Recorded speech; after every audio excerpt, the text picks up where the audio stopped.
Assalamualaikum, anda bersama saya Bro Syah dari Unity. Jom dekati yang jauh. Hari ini kita akan membincangkan satu lagi soalan yang sering kali orang bertanya.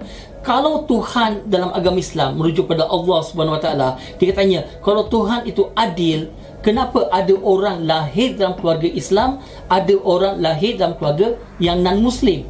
Sebab siapa yang lahir dalam keluarga Islam, dia akan besar sebagai Islam, mati Islam, masuk syurga. Yang mana lahir dalam keluarga non-Muslim, dia akan besar sebagai non-Muslim dan kebanyakannya akan mati sebagai kafir dan masuk neraka. So dia kata tak adil. Sebab yang mana lahir dalam keluarga Islam, lebih kurang automatik boleh masuk syurga. Yang lahir dalam keluarga non-Muslim, dia automatik akan masuk neraka. Ini soalan yang biasa mereka akan tanya. Jadi bagaimana kita nak jawab? Okey, sekali lagi.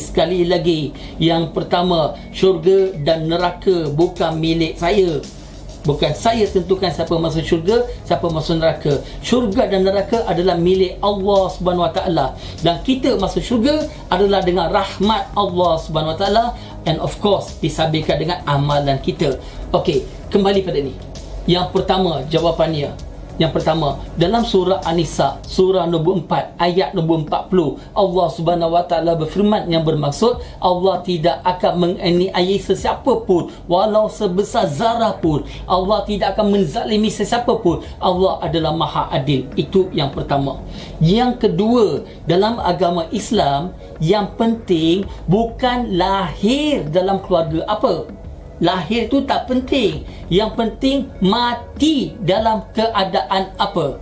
Ada orang boleh jadi dia lahir dalam keluarga Islam, tapi mati dia mungkin mati sebagai non-Muslim, kafir. Dan ada orang lahir dalam keluarga non-Muslim, tetapi matinya mati dalam keadaan beriman. Okey, ingat. Kita ambil contoh daripada Nabi-Nabi sendiri. Kita ambil contoh. Kita ambil okeylah, kita ambil contohnya Nabi Lut, Nabi Nuh lah sebagai contoh. Anaknya, isterinya tidak beriman. Yes or no? Bapanya seorang Nabi, tetapi anak tidak beriman kepada Allah SWT. Maka di sini iman tidak diwarisi. Dan yang keduanya, kalau kita lihat Nabi Ibrahim AS sebagai contoh.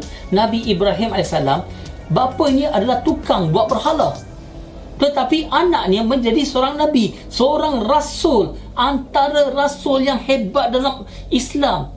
Betul? Jadi ingat, iman tidak diwarisi. Yang mana lahir dalam keluarga Islam, walaupun bapaknya adalah seorang Islam, bapaknya seorang imam, hatta dalam kes tadi bapaknya seorang Nabi, belum tentu anak dijamin masuk syurga. Yang mana bapanya adalah orang kafir yang buat berhala, belum tentu anaknya dijamin masuk neraka. Tidak. Sebab Allah Subhanahu Wa Taala akan berikan petunjuk kepada setiap manusia sesuai dengan surah Fussilat, surah 41 ayat nombor 53. Allah Subhanahu Wa Taala berfirman yang bermaksud, dan kami akan tunjukkan tanda-tanda kebesaran kami di segenap lapisan ufuk di dalam diri mereka masing-masing. Maka orang akan tanya balik, tapi Brother Syah, okey lah tu, okey, tapi mana lahir dalam keluarga Islam, dia akan tahu banyak pasal Islam. Yang mana lahir dalam keluarga non-Muslim, ialah Allah bagi petunjuk pada mereka, tapi yang dia tahu pasal Islam sikit aja. Tak ke berat sebelah benda tu? Jawapan saya tidak berat sebelah. Sebab Allah tidak akan bertanggungjawabkan kita atas benda yang kita tidak tahu. Di dalam surah Isra, surah nombor 17, ayat nombor 15, Allah Subhanahu Wa Taala berfirman yang bermaksud, dan Allah tidak akan menghukum seseorang selagi belum hantar utusan seorang rasul kepada mereka. Selagi mana tak dapat keterangan yang jelas, Allah tidak akan bertanggungjawabkan kita atas perkara itu. Maka di sini kalau kita lihat, orang yang lahir dalam keluarga Islam, dia tahu banyak tentang Islam. Semua yang dia tahu menjadi tanggungjawab untuk dilaksanakan. Maka tanggungjawab dia lebih berat. Yang mana lahir dalam keluarga Islam, mungkin maklumat tentang Islam yang sampai pada dia adalah kurang. Maka tanggungjawab dia pun adalah kurang sesuai dengan maklumat yang sampai kepada dia. Sebagai analogi, sebagai satu contoh. Katakanlah kita ambil SPM pada tahun ini, dan soalannya senang-senang je. Maka bila cikgu nak bagi markah, dia akan bagi markah dengan tegas dan graf kelulusan akan diangkat. Dan katakan pada tahun depan kita ambil SPM, soalannya sangat susah. Maka bila cikgu nak bagi markah, dia akan bagi markah dengan lebih mudah dan graf kelulusan akan diturunkan.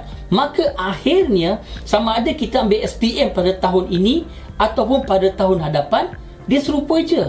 Tidak ada siapa-siapa yang akan dianiayai. Itulah dia. Lahir dalam keluarga Islam ataupun lahir dalam keluarga kafir ataupun non-Muslim, yang penting adalah apa?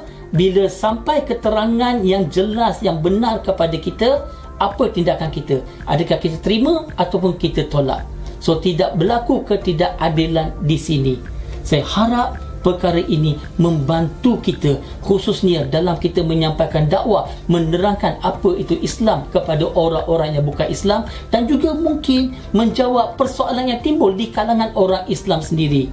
Maka tolonglah sebar-sebarkan maklumat-maklumat ini. Sekiranya anda dapati ianya suatu perkara yang berguna, suatu benda yang baik, maka like lah video ini, subscribe pada channel ini dan sebarkan, dan insya-Allah anda akan mendapat ganjaran pahala. Apa-apa benda baik kita sebar-sebarkan, kita sama-sama akan dapat ganjaran pahala. Anda telah bersama dengan saya, Bro Shah dari Unity. Jom dekati yang jauh.